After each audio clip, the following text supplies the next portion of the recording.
And so I have written out in kind of note form, kind of 6 points as to why scientists are basically sure that humans are warming the climate.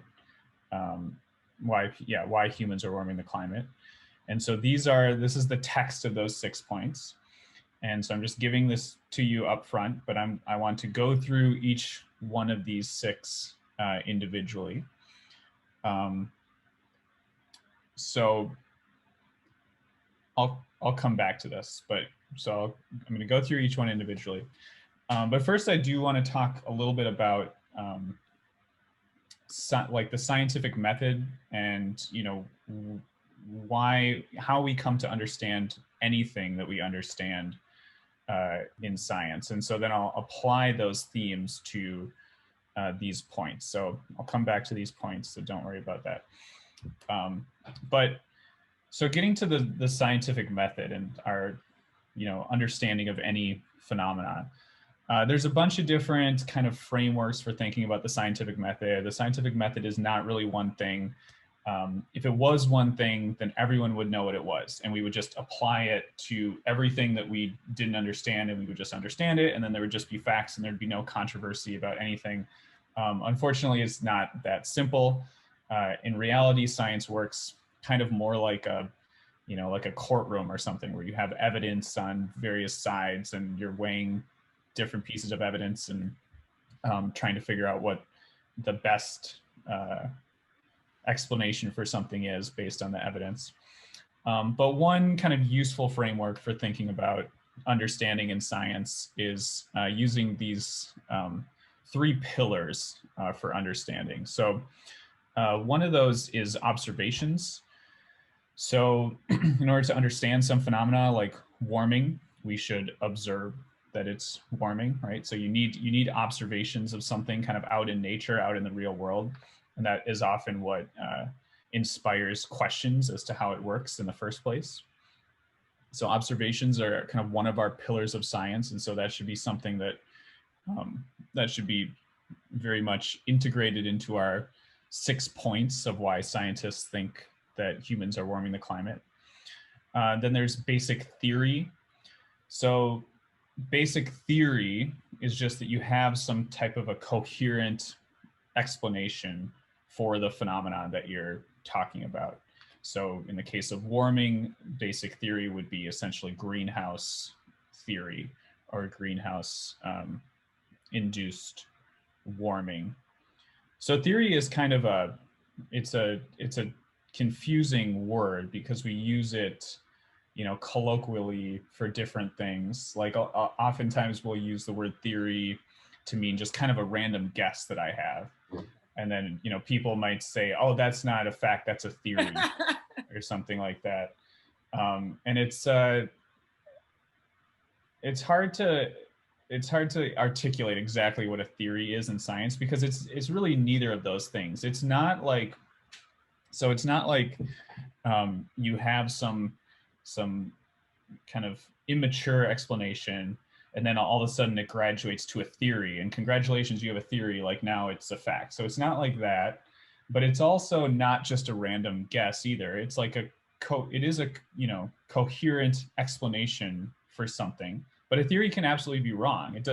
Something being a theory doesn't mean that it's right. So sometimes you'll hear people kind of counter the idea that a theory is a guess by saying, oh, it's, did you know that gravity is a theory? It's gravitational theory.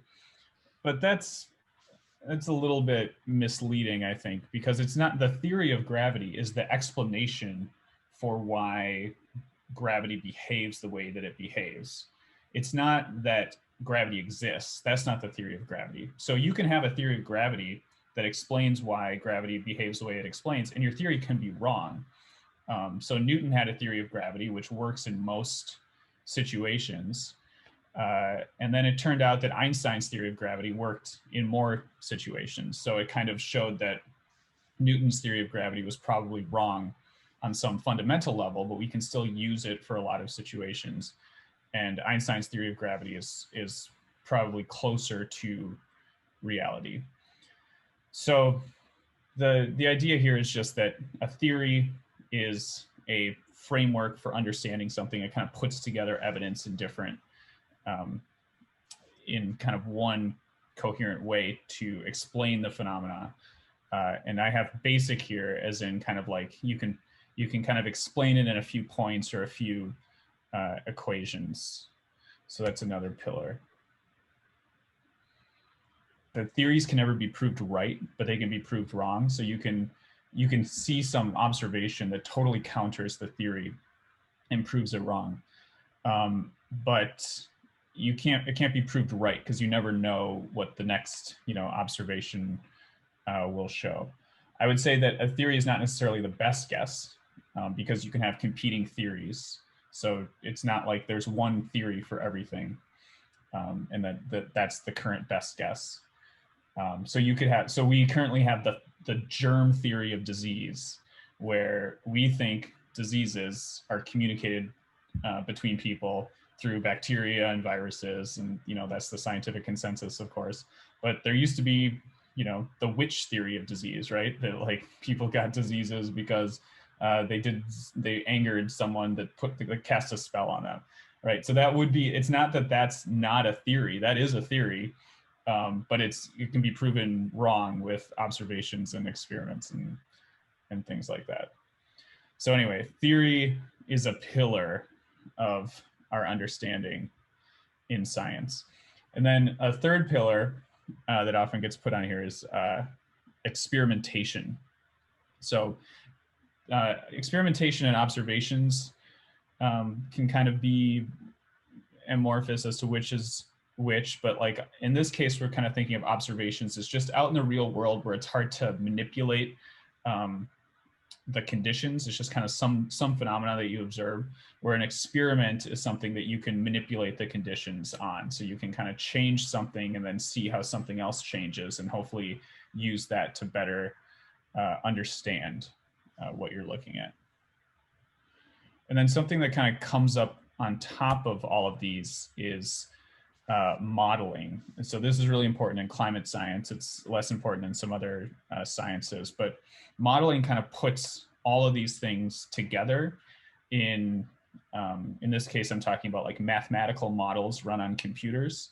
And so there's all of these equations that go into that, and they're integrating our theory with experimentations and observations into kind of our best numerical mathematical understanding of how the system works.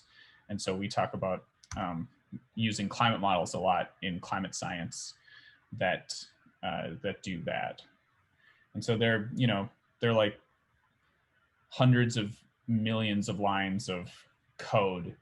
So they're extremely complex and trying to integrate all of the different pieces of information about all of the different subsystems. And then you can try to figure out, what the whole system will do if you, for example, increase greenhouse gases. Okay, so I want to use this, or just kind of have this on the side when we're thinking about these 6 points of why scientists think humans are warming the climate, or why there's a scientific consensus about humans warming the climate. So let's go to this first one first. Fundamental physics tells us that increasing greenhouse gas concentrations in the atmosphere should warm the surface, all else being equal. That's an important thing in science, right? Is that you're always trying to like pinpoint one individual thing, that if you change this but kept everything else constant, how would the system change? And so all else being equal is an important caveat there. So it could be that you increase greenhouse gases, but something else changed, and so then you didn't see warming. But all else being equal, fundamental physics tells us increasing greenhouse gas concentrations should warm the surface. And this is so fundamental, it's such a kind of basic theory that it was first proposed in 1824. So this is Joseph Fourier was the first person to propose the existence of the greenhouse effect. And this essentially came from basic theory that they had kind of figured out, how energy should be moving around in the universe or in the solar system. And he was thinking about how much energy was coming in from the sun and how much should be leaving. And he realized that the surface should be a lot colder than what we're actually observing. And so he came up with this theory of like, oh, the atmosphere must be warming the surface. It must be kind of inhibiting energy out, which is what we ended up seeing actually is the case. And so this, started a long, long time ago from people just first thinking about physics and the world that we live in. So this is very fundamental theory, very basic theory that came right along with kind of the birth of physics. And so then the important timeline here is then later in the 1800s, so 1861, John Tyndall was the first person to publish research showing the heat trapping properties of greenhouse gases. So he was, Fourier said this effect should exist, and then John Tyndall came along and did some experiments. I think I have here. Yeah, did some experimentation and showed like which gases are the ones in the atmosphere that are causing the heat trapping, the greenhouse effect, that are inhibiting long wave radiation leaving the surface. And then later, kind of using both basic theory and experimentation, Svante Arrhenius published the first research on CO2's effect on surface temperature. So prior to 1900, we already had papers out on the effect of carbon dioxide on surface temperature. And then in the 70s and 80s, current global warming was predicted before it was observed. So the warming of the past 40 years was predicted ahead of time using models, essentially. So a lot of this was already pretty well established. We hadn't seen a ton of warming before 1975. There was some warming early in the 20th century, and then kind of a long hiatus of warming. And so this is very notable that the warming of the past 40 years was predicted ahead of time, because that's a very powerful thing in science. If you predict something and then it comes true, your theory is much more likely to be right than if you back predict it, right? If you hindcast it. It's much easier to observe something that happened in the past and then come up with an explanation for why it happened. And then oftentimes you'll have a bunch of competing explanations for why that happened. It's much harder to predict something in the future. And so that gives you much higher confidence that you actually understand what's going on. So I think I showed this before, but I like to show this paper from 1896, this Svante Arrhenius paper, published in Philosophical Magazine and Journal of Science in 1896, and is called On the Influence of Carbonic Acid in the Air Upon the Temperature on the Ground. So the influence of carbon dioxide on the temperature. And he says, a great deal has been written on the influence of the absorption of the atmosphere upon the climate. And he references Tyndall in particular has pointed out the enormous importance of this question. So talking about John Tyndall here before him. So even then, they're saying like, this is an old question that I'm revisiting. So I think it's important for people to understand that climate science is not just this is not some new theory about CO2 that, just came about, in the past couple decades or something. This is something that matured right along with kind of physics itself. And there's just been lots and lots and lots of science accumulated on it. And that makes it, much less likely to be wrong, frankly, because there's been so much opportunity for people to come up with alternate explanations for how the system works, and none of those have survived scrutiny. So those experiments that Tyndall did in 1861 were essentially very similar to that video we watched where the guy put the candle in the tube. And this was our little diagram of how that worked, where the camera could see the candle when there wasn't CO2 in the tube, and it was an infrared camera. So that was a critical part of it, that you're not thinking about what's in the visible side of the electromagnetic spectrum. You're thinking about what's in the long wave side.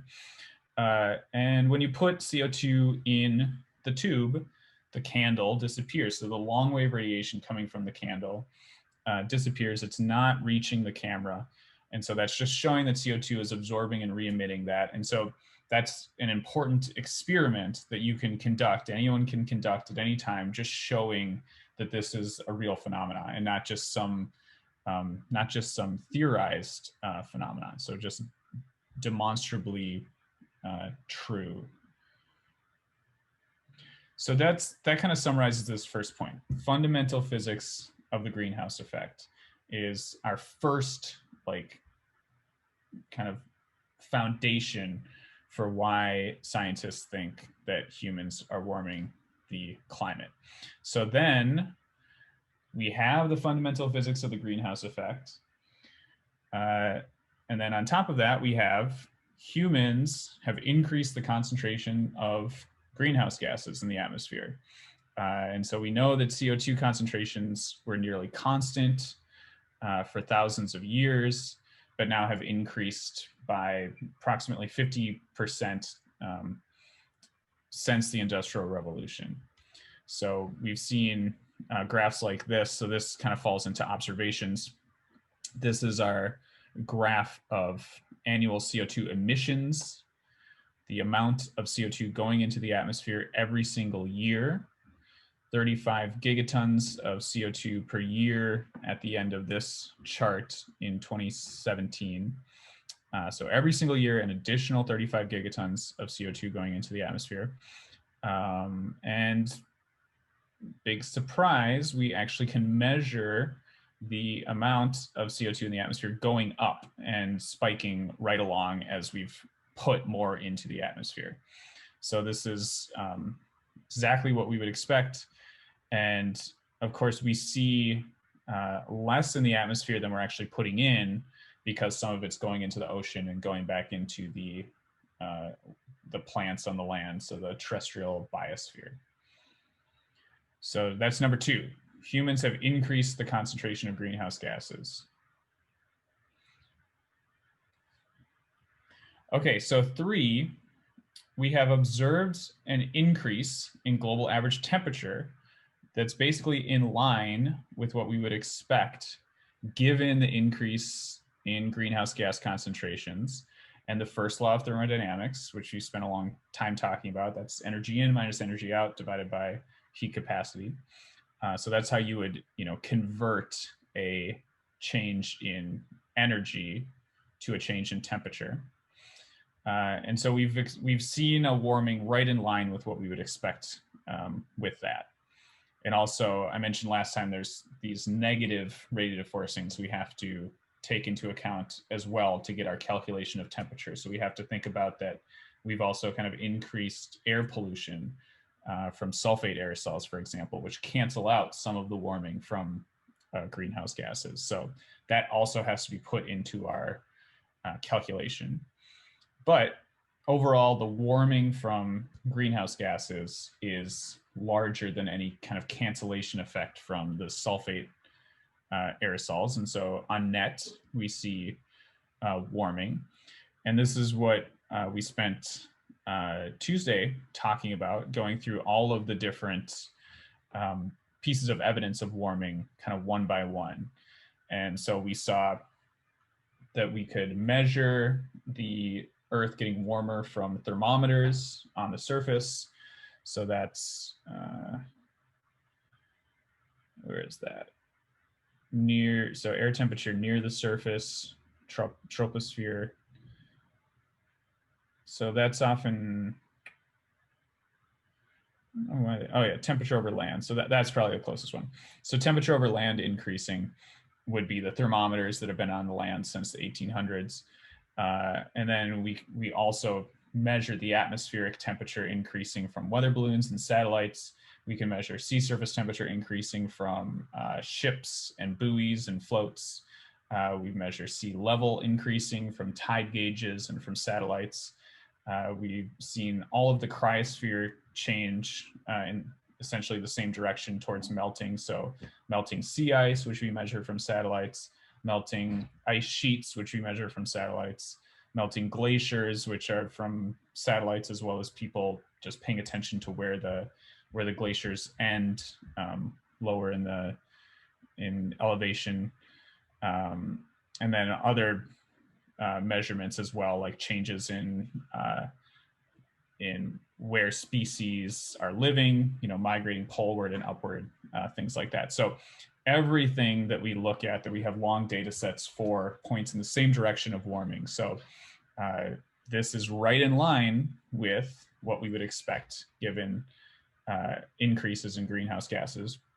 And then here's, kind of just a visual depiction of that, where combining our observations of warming with our basic theory, that's what this red line is showing. It's a prediction of how temperature, global average temperature, should have changed if the causes of temperature change were just CO2 concentration and volcanic activity, which I'll talk a little bit more about. And then the black line is what was actually observed. And so we can see that we can explain most of the changes that we've seen historically back to 1750 with just kind of two explanatory variables, CO2 concentration and volcanic eruptions. So that's going back to this point, that the observed increase in global average surface temperature is in line with what we would expect given the increases in greenhouse gas concentrations. And so in this case, the big dips here are basically the volcanic eruptions, that when you get a major volcanic eruption, you decrease the energy coming in from the sun because you're reflecting more back to space. And so you get a cooling for a period of time. Think about the observed increase in temperature and what we would expect if there wasn't warming. We can use modeling to figure out what it should have looked like without increases in greenhouse gas concentration. So I have a little video here that I made that goes back to this point about prediction. So it's this point here that in the 1970s and 80s, current global warming was predicted before it was observed. And so let's step you through this. So what this is global temperature. This is from 1950 to 2017 in 5-year increments. And so that was what was actually observed. This is plotted on top of that, the CO2 increase due to humans burning fossil fuels. So I have kind of a separate y-axis over here for CO2. So you see that those, look tightly linked there. And so as I was just saying, fundamental physics tells us the temperature should increase when CO2 increases. So we should expect to see this correlation. But an important caveat in all of science and all of life is that correlation does not necessarily imply causation. So you can't necessarily look at this relationship and assume that CO2 is causing the increase in temperature. And so the best way to understand something is if you make a prediction ahead of time. And so this is now kind of going back in time and looking at a paper from 1981. This is from James Hansen, who's perhaps perhaps the most famous climate scientist. Maybe not as much anymore, but certainly was for a long period of time. So he gave a very famous testimony, I think in 1988, in front of the Senate, and that was kind of the first time that global warming was really put into the mainstream consciousness, or at least in Congress anyway. So he had a paper in 1981, and this is what this is what temperature looked like in 1981. And so the paper is called Climate Impact of Increasing Atmospheric Carbon Dioxide. And so this is what they kind of set up an experiment, like an experiment on the entire Earth and a prediction. And so what they have here is different projections going forward of what we would expect if CO2 is not causing the Earth to get warmer, and what we would expect if CO2 is causing the Earth to get warmer. So this range is the expected future temperature without any increase in CO2. So they're saying, you know, the temperature hasn't gone up a whole lot, and we expect just kind of natural variability. There's these natural oscillations in the Earth's ocean atmosphere system. So El Nino, I mentioned last time, that's one of them, that you can kind of sequester heat in the ocean and then it can come out. And so then that causes temperature to go up or down. You can get kind of natural oscillations in sea ice or clouds, or changes in vegetation can cause albedo changes. And so all those things can work through our Earth's energy budget and cause temperature to change for kind of a short period of time, but then it comes back. So natural cycles are not fake, they're real. But on these timescales, they essentially cause this level of change. And so you would expect temperature to more or less stay in this envelope if CO2 is not causing temperature to increase. And then they had this other envelope in purple here. And that was this kind of more narrow projection of what temperature should do if CO2 was causing temperature to increase. And so they just had like one very specific projection with, you know, some assumed amount of coal use and how much CO2 would go up. And so then we can test that of what actually did happen. And so this is what actually occurred. So since then, this is what temperature did. So it was way above actually what this projection was in this paper. And so that doesn't necessarily mean that they were off in terms of how the climate system worked. I think a lot of this had to do with they projected less emissions of CO2 in the future, so less concentrations in the atmosphere. But this is a powerful demonstration of, you know, they figured out at the time like what the natural envelope of variability was and what you'd expect temperatures to do in the absence of increasing greenhouse gases, and showing that we should expect temperatures to rise far above that envelope if greenhouse gas increases are causing temperatures to increase. And then the experiment was conducted.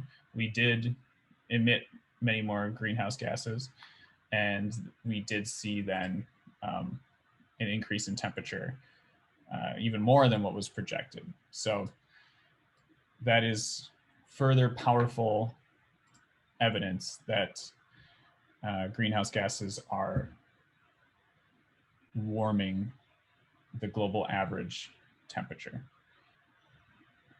Okay, this is one I haven't talked about before, but it's an important one that is on the on my list here, and it's important. It's definitely one of the main ones that has influenced the scientific consensus behind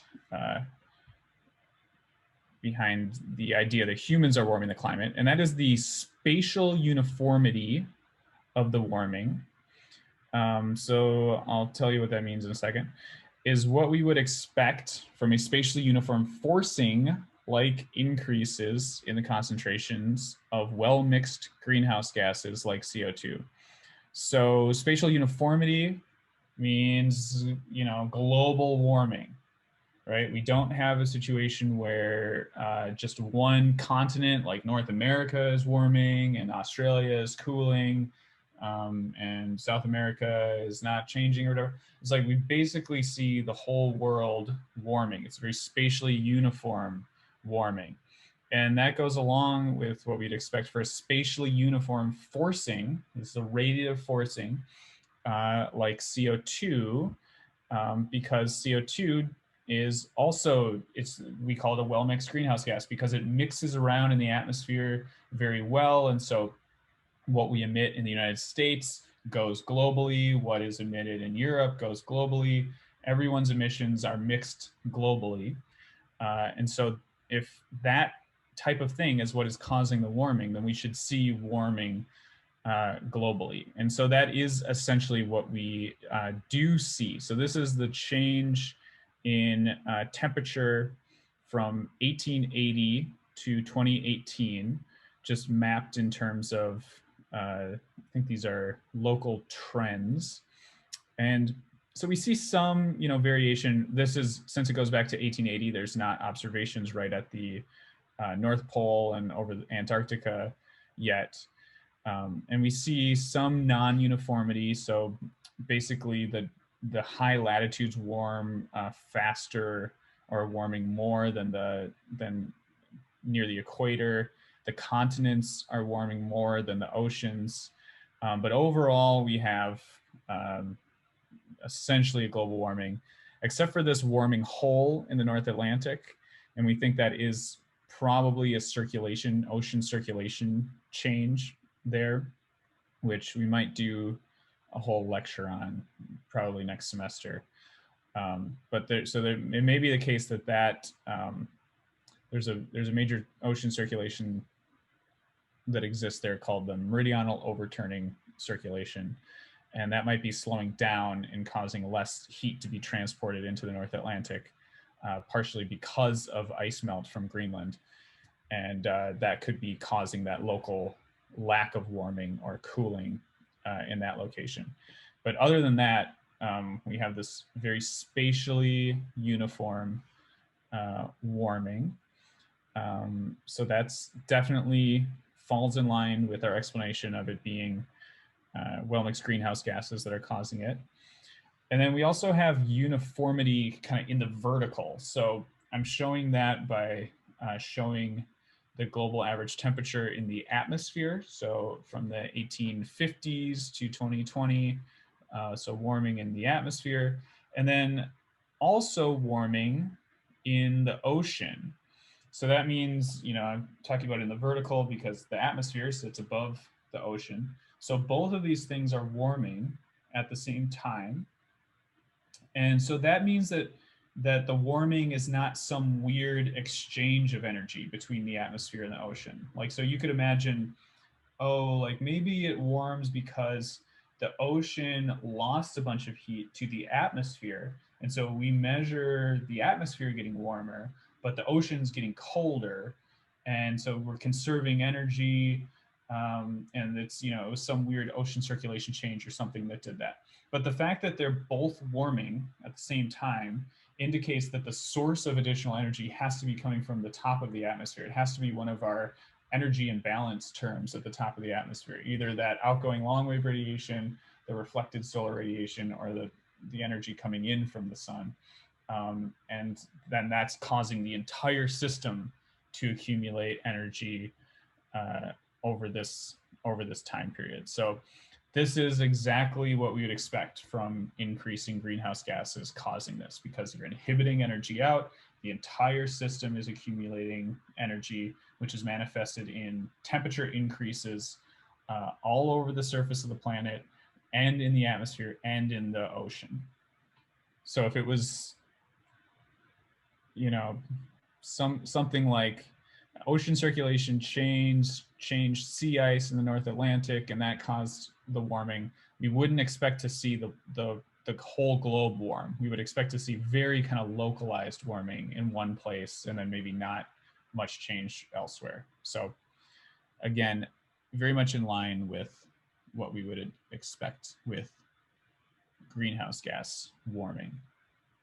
Okay, so we can directly measure the enhanced greenhouse effect. So this is kind of getting at that it's not just a theory of greenhouse warming, and we also have these experiments of putting greenhouse gases in tubes and seeing that the radiation doesn't go through, but we can actually observe the greenhouse effect enhancing. And I showed this before, but just to remind you, so this, remember our diagram of the only 3 ways to change the global average temperature. And there were these 2 components that have to do with the Earth's energy, or the Earth's long wave energy budget, so the greenhouse effect. And I was showing some studies of using instrumentation to actually measure the greenhouse effect getting stronger. And so this first one was called radiative forcing measured at Earth's surface. Radiative forcing measured at Earth's surface corroborate the increasing greenhouse effect. And so what they were doing is using instruments that are looking up at the sky and measuring the downward long wave radiation and measuring that increase. And so they say in the paper, in the conclusion, the resulting uniform increase of long wave downward radiation manifests radiative forcing that is induced by increased greenhouse gas concentrations and water vapor feedback, and proves the, quote, theory of greenhouse warming with direct observation. So they're basically just saying, we are seeing this component of the energy budget increase as CO2 is increasing in the atmosphere, demonstrating that it is actually doing what we think it's doing, demonstrating that it is causing there to be more radiation absorbed at the surface. And then this was their map of that, kind of showing the spatial distribution of that. So more increases in downward long wave radiation over most of the surface. And then the other component is this component up here. So if this is increasing, then this should be decreasing, because we can't create or destroy energy. So if you're taking it from somewhere, if you're getting it somewhere, then it has to be taken from somewhere else. And so this other study looked using satellite observations from 1970 to 1997. They showed this thing decreasing. So it's called increases in greenhouse forcing. That would mean that more is coming down, inferred from outgoing long wave radiation spectra of the Earth. So inferred from this component. If this is decreasing, then this must be increasing. And they say our results provide direct experimental evidence for a significant increase in the greenhouse effect that is consistent with concerns over radiative forcing and climate. So both of those are kind of jargon filled, but they're both just saying, okay, we see a decrease in this, we see an increase in this. These are direct observations of changes in radiation that go along with exactly what we would expect, given that CO2 and other greenhouse gases are increasing. And then you can even, figure out like which greenhouse gases are doing what. So each greenhouse gas, or each greenhouse gas absorbs specific wavelengths of radiation differently. And so this graph is showing the absorbed infrared radiation, the percent absorbed for 2 different greenhouse gases, CO2, carbon dioxide, and H2O, water vapor. And you can tell this is a function of the wavelength of radiation. And so these different gases absorb different wavelengths of radiation differently. And so using that signature, you can figure out like which gases are actually causing the radiative forcing that you're seeing. And so that goes into that previous diagram that I showed of radiative forcings, and how we know like that CO2 has had the largest radiative forcing since the 1800s, is using arguments like this. So it's not just that we know that the greenhouse effect itself is being enhanced, we know which gases are causing the greenhouse effect to be enhanced. Okay, and then this 6th point is essentially that there's no satisfactory natural explanation for the observed warming. And so we'll come back to this, I think, next semester, because I'll do a couple of meetings on paleoclimate, where we'll talk about like why climate has changed in the past. There have been huge climate changes in the past. And so, you know, what we can learn from those and everything. But for now, I'll just kind of tell you that there's not a good natural explanation for the current warming. And that has to do with two basic things. One of them is that many previous climate changes were actually caused by changes in greenhouse gases like CO2, but what caused those changes was moving very slowly. So much slower than like 100-year timescales. So I think, like, for example, Professor Rampini talked at one point about how India, you know, it used to be an island, and it hit Asia and pushed up the Himalaya mountains. And so that happens over, you know, hundreds of millions of years. And things like that, the uplift of the Himalayan mountains can cause the global climate to change, because it can change how CO2 is drawn out of the atmosphere over very long periods of time, because the fluxes are really small, so it takes a really long time. And so that can change CO2, and it can change global climate. And we actually think that that did change global climate, but it does almost nothing on like a century. So you know, it takes thousands, tens of thousands, hundreds of thousands, millions of years to accumulate enough changes in CO2 to get an actual like appreciable change in climate. And so it does nothing over 100 years. And so we can just eliminate a lot of the previous climate changes because they're just way too slow over like a century time scale. So the main causes of climate change on the century time scale are volcanic activity and changes in how much energy is coming from the sun. And so those could potentially change global temperature on, you know, over 100 years. But we haven't seen those two things changing in the direction that should have caused warming. So I'm not leaving those 2 points. I'm just talking about them more. So natural climate changes, here's just kind of 4 bullet points. This is not all encompassing, but they can come about through changes in the long-term carbon cycle. They can come about through changes in the Earth's orbit, which we'll talk more about, changes in solar activity, changes in volcanic activity. So these first 2, we can essentially eliminate, even though they've been very important in past climate changes, we can eliminate them because they're too slow to be causing warming over, you know, the current time period. So eliminate them as potential explanations for why it's been warming over the past 100 years. So this first one is on tens of millions of years time scales. And the second one, changes in Earth's orbit around the sun. Kind of the fastest oscillation that we look at, it oscillates at about 41,000 years from peak to trough. And so that is not going to be changing enough over 100 years to cause any appreciable change in climate either. So we can eliminate those.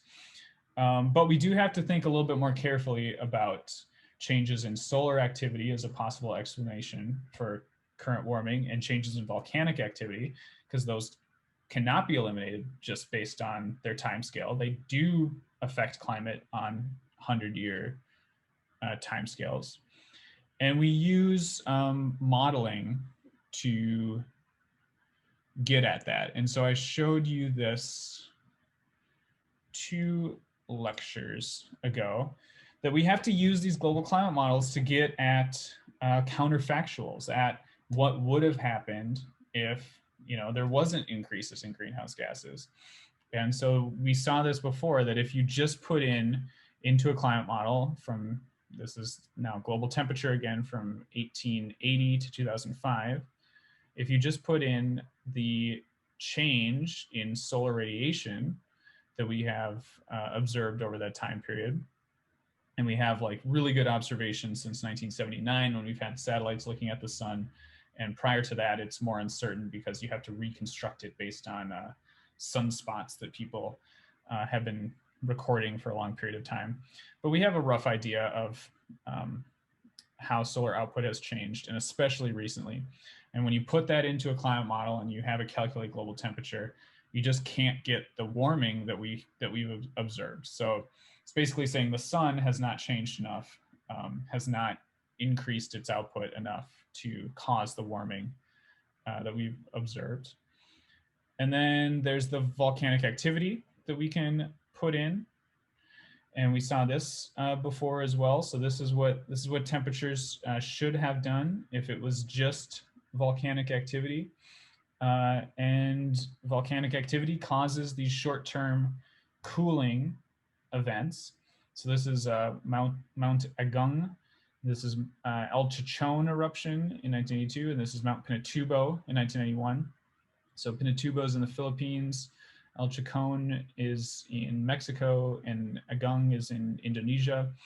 And so these are major volcanic eruptions. They happen to need to be in the tropics as well, because that gets their aerosols into the upper atmosphere where they can stay for a long period of time. But so they cause slight cooling over year time periods, but they don't cause like any major, long-term warming, essentially.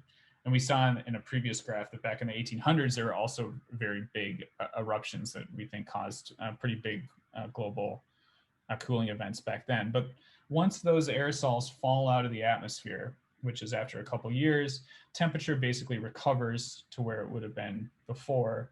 And so volcanic activity is not an explanation for increases in global average temperature either. So then eliminating all of these natural explanations, we saw two lectures ago, that if you do include everything and you include human factors, global temperature, you can explain the warming that we've seen with the increases in greenhouse gases, and you can't when you just put in natural factors. So this graph, these two graphs are really, really important, and they should be kind of in the back of your mind when you're thinking about this argument, that we need models to calculate global temperature. We need, a model can be very simple. A model can be a single equation that just says global temperature equals this plus this plus this. But these are much more sophisticated models with hundreds of millions of lines of code that are trying to simulate clouds and ice and everything. But either way, you need some model to calculate global temperature. And this is showing that the only way that you can explain the observed warming is by including increases in greenhouse gases from burning fossil fuels. And you can't explain it with natural radiative forcings. All right, so those are my 6. Let's just go over them one more time. We have fundamental physics, that the greenhouse effect exists. And we've known about this since the 1800s.